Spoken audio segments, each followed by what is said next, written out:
Olá, bem-vindos a mais um episódio da série Evolução Humana, aqui no canal Arqueologia e Pré-História, produzido em colaboração com o Laboratório de Estudos Evolutivos Humanos do Instituto de Biociências da Universidade de São Paulo. Você já parou para pensar como pesquisadores identificam uma nova espécie fóssil? E como que nós entendemos a proximidade evolutiva entre essas diferentes espécies? Mais ainda, uma vez que você identifica uma nova espécie, como saber quantos indivíduos foram encontrados nas escavações? Meu nome é Mercedes Okumura e hoje eu quero convidar você a entender melhor como que pesquisadores identificam e analisam espécies fósseis em laboratório.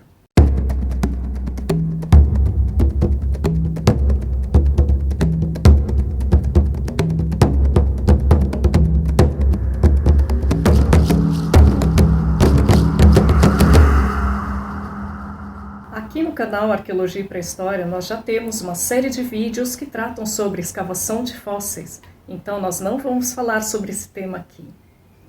Porém, como nos próximos episódios da nossa série de evolução humana, nós vamos falar muito sobre fósseis da nossa linhagem evolutiva até chegarmos ao Homo sapiens, é importante então entender como que os pesquisadores analisam esses fósseis em laboratório.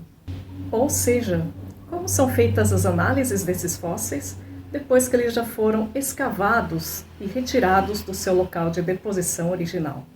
O primeiro passo é a separação dos ossos por táxon, ou seja, uma classificação taxonômica.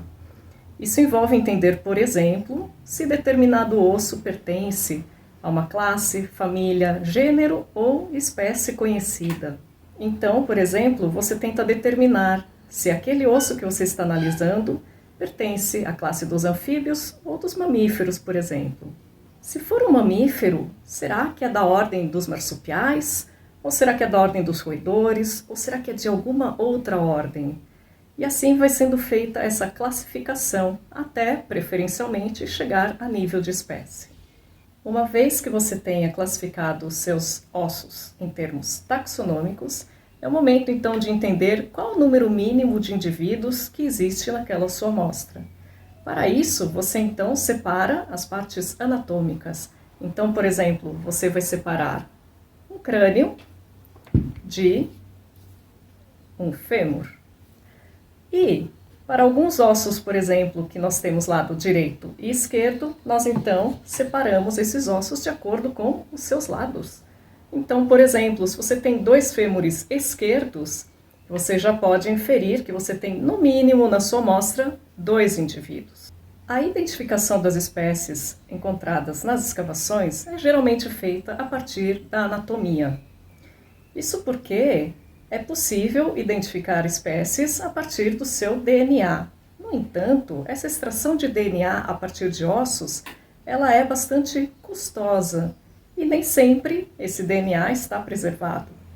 No caso de ossos fossilizados, nos quais a parte orgânica, incluindo o DNA, foi substituída por minerais, não há possibilidade de se fazer esse estudo. Então, pesquisadores confiam e usam, essencialmente, as partes anatômicas para entender essas espécies. É aí que entra uma ferramenta muito importante utilizada por pesquisadores que estudam a evolução humana através de restos fósseis. Essa ferramenta é a anatomia comparada. A anatomia comparada é uma área que vem da biologia e que tenta, então, relacionar organismos vivos ou extintos em termos da sua proximidade evolutiva através de semelhanças ou diferenças observadas na sua anatomia. Ao fazer um estudo de anatomia comparada, é muito importante observarmos e prestarmos atenção a 3 tipos de estruturas antes de propor uma semelhança evolutiva entre diferentes espécies. Esses 3 tipos de estruturas são as estruturas homólogas, as estruturas análogas e as estruturas vestigiais. Estruturas homólogas são estruturas que apresentam uma anatomia e uma origem embrionária comum, indicando assim a existência de um ancestral comum entre as diferentes espécies observadas. Por exemplo, se nós olharmos para os membros superiores de um humano, um cão um pássaro e uma baleia, nós podemos então inferir a existência de um ancestral comum entre todos esses grupos. Assim, os membros superiores de um humano, de um cão, de um pássaro e de uma baleia podem ser considerados como estruturas homólogas. O que é interessante é que as estruturas homólogas não necessariamente exercem a mesma função nas diferentes espécies. Então, ao passo que membros superiores de humanos são especialmente importantes para segurar coisas, os membros superiores ou anteriores de um cão são usados na sua locomoção. Nas aves, esses membros são modificados na forma de asas, que também são importantes para a locomoção. E no caso da baleia, esses membros são modificados para a sua locomoção na água. O segundo tipo de estrutura que nós devemos prestar atenção quando tentamos inferir semelhanças evolutivas entre espécies são as estruturas análogas. As estruturas análogas, ao contrário das estruturas homólogas, não indicam necessariamente um ancestral comum. Isso quer dizer, por exemplo, que quando nós olhamos para as asas de um pássaro e as asas de um morcego, o que nós vemos é que as asas de um pássaro são formadas majoritariamente pelo que seriam os ossos do braço, ao passo que as asas do morcego são formadas principalmente pelo que seriam os ossos da mão modificados. E o terceiro tipo de estrutura importante são as estruturas vestigiais, que podem indicar a presença de ancestrais comuns entre diferentes espécies. Com a falta de uso ao longo das gerações, determinadas estruturas anatômicas podem ir diminuindo até perder sua função e se tornarem estruturas vestigiais. Um exemplo clássico de estrutura vestigial são os ossos da pelve das baleias, que apesar de não terem mais os membros inferiores, ainda apresentam esses ossinhos, como vocês podem ver na figura. Essa pelvis vestigial indica então que baleias compartilham um ancestral comum com todos os outros tetrápodes, ou seja, vertebrados terrestres que possuem 4 membros. Então, a observação cuidadosa das estruturas anatômicas e a determinação se são estruturas homólogas, análogas ou vestigiais é importante para que pesquisadores entendam a relação evolutiva entre diferentes espécies. No caso das espécies viventes, para que pesquisadores proponham a existência de uma nova espécie, é necessário observar, além das estruturas anatômicas, outros elementos que incluem a morfologia, o comportamento e a genética. Ainda, como critério para propor a existência de uma nova espécie, alguns pesquisadores acreditam ser necessário que os organismos se reproduzam entre si.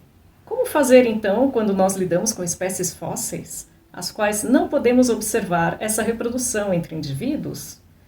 Bom, nós então ficamos basicamente com a análise desses ossos. No caso dos fósseis encontrados por pesquisadores, a única informação geralmente disponível são os ossos.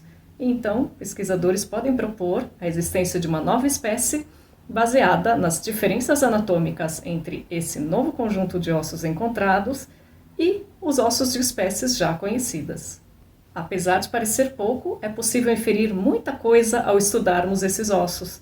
Por exemplo, pesquisadores podem saber como que determinado organismo se locomovia, se alimentava, se era um predador ou não, entre outros aspectos. No caso dos fósseis da nossa família, pesquisadores prestam atenção no tamanho do cérebro, na projeção da face, na dentição, na posição do forame magno, entre outros aspectos. Essas características anatômicas podem então nos indicar se determinado fóssil faz parte ou não da nossa família evolutiva. Esse foi mais um vídeo da série Evolução Humana, produzido em parceria com o canal Arqueologia e Pré-História, em colaboração com o Laboratório de Estudos Evolutivos Humanos da Universidade de São Paulo. Se você ficou com alguma dúvida, escreva nos comentários e depois a gente grava um vídeo só respondendo as suas perguntas.